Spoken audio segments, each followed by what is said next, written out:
श्री हरिवंश महाराज जी। जी। श्री हरिवंश महाराज जी प्राय सत्संग में सुनते हैं कि नाम जप के आश्रय से जीव की दुर्गति पतन नहीं हो सकता, किंतु दिनचर्या में कुछ तनिक क्षण भजन तथा शेष समय दैनिक प्रपंच एवं प्रमादपूर्ण मनमानी आचरण हो तो अब इसका परिणाम क्या होगा?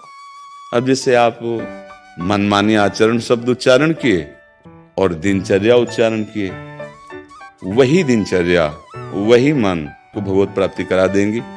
बस मनमानी के शब्द में गुरुमानी पे आ जाओ, जो हमारे भगवान श्री कृष्ण गीता जी में, जो ब्रह्म ऋषि जन शास्त्रों में आज्ञा कर रहे हैं, वैसे आज इस सृष्टि संपूर्ण भगवत स्वरूप है। इसमें आपका हल जोतना, आपका व्यापार करना, आपका खाना पीना, परिवार का पोषण, ये सब भजन माना जाएगा। केवल आपका उद्देश्य बन जाए।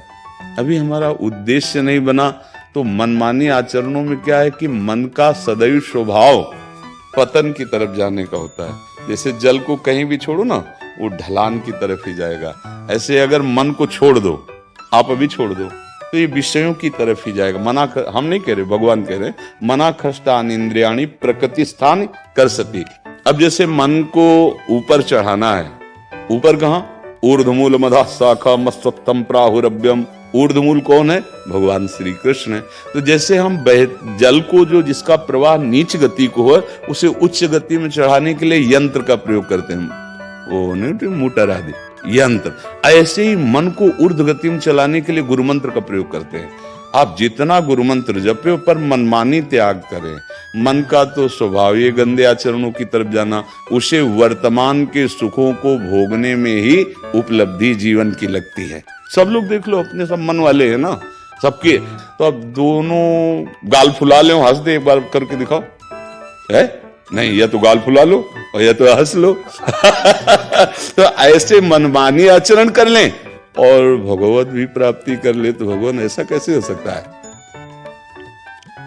तो इसलिए हमारी तो प्रार्थना है कि पहले मनमानी आचरणों को छोड़ने के लिए सत्संग वाक्यों का मन में मनन करो, और नाम जब आपको बल देगा उसको गलत रास्ते से रोकने में। वो जब आपको प्रथम स्वभाव का जलाएगा तो उसको आपको सहना पड़ेगा। धीरे धीरे सहते सहते आपके हृदय की जीव ही मलिनता नष्ट हुई तो यही मन तुम्हें भगवान से मिला देगा। यही मन आत्म स्वरूप में स्थित हो जाता है। यही मन जब अमना हो जाता है, संकल्प रहित हो जाता है, तो भगवत स्वरूप हो जाता है। विभूतियों में भगवान ने कहा है, इंद्रियाणाम मनश्चास्मि, इंद्रियों में मैं मन हूं। किसका प्रश्न था? आप समझ रहे? हाँ, कभी ऐसा द्वंद चलता है कि ऐसा लगता है कि प्रमाद होता है कि आज ना भजन कर लिया है, अब तो चाहे सारी छूट मिल गई है, अब तो नहीं। ऐसा ना तो कभी सत्संग में बोला गया है और ना किसी शास्त्र में लिखा है। नाम ले लिया, अब तो प्रमाद होता है कि आपने इतना माला जप लिया सब है। तो कुमार्गगामी बनने के लिए ऐसा कैसे हो सकता है? हमें प्रभु की प्राप्ति करनी, हमें कोई फुसला के रोक ले?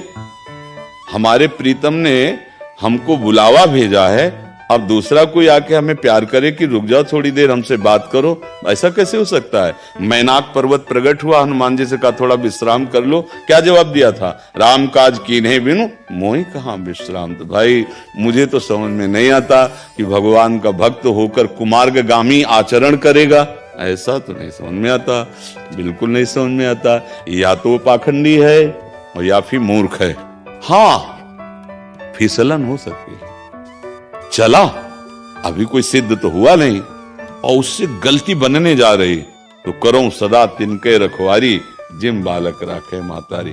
भगवान किसी न किसी रूप में आके ऐसे बचाव करेंगे कि तुम्हें रोना आ जाएगा, यार अगर भगवान ने बचाते मैं तो गिरने ही जा रहा था। ऐसे हर कदम पे वो रक्षा करता है, क्योंकि सर्वज्ञ जानता है तुम कमजोर हो पर करना नहीं चाहते हो, मेरी तरफ आना चाहते हो, वो बलवान बना देगा। विश्वास करो, ये अनुभूत बातें हैं, ये बातें केवल प्रवचन की नहीं है, ये जीवन की बातें हैं। तो ये तो कभी भूल करना नहीं तो बहुत लंबी पिटाई होती फिर।